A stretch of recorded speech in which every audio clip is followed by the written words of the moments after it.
Les manifestations pacifiques, c'est ce que généralement on veut, c'est ce que l'on souhaite, c'est ce que l'on requiert. Et c'est ce que la Constitution prône. Mais les manifestations pacifiques n'ont de sens que lorsque l'on a en face de soi des personnes, des dirigeants possédant des oreilles pour entendre.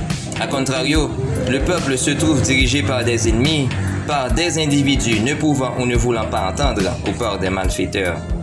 En conséquence, les manifestations pacifiques perdent leur sens et il faut tout au moins tâcher de donner du sens à ces mouvements.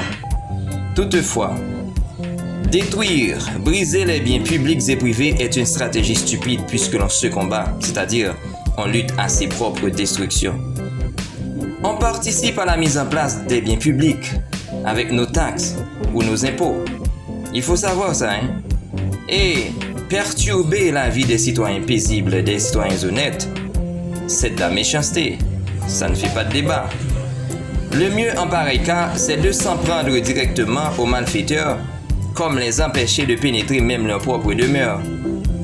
Et après les mouvements, il faudrait tâcher de connaître les biens qui ont été réalisés avec l'argent volé dans l'État, puisque ces biens doivent faire partie des biens publics. Ce qu'il faut éviter, c'est de comprendre ou laisser comprendre qu'un président, par exemple, devient propriétaire du pays. Mais non, le fonctionnaire dans l'État fait un job. Il fait un boulot et il est payé pour faire son travail.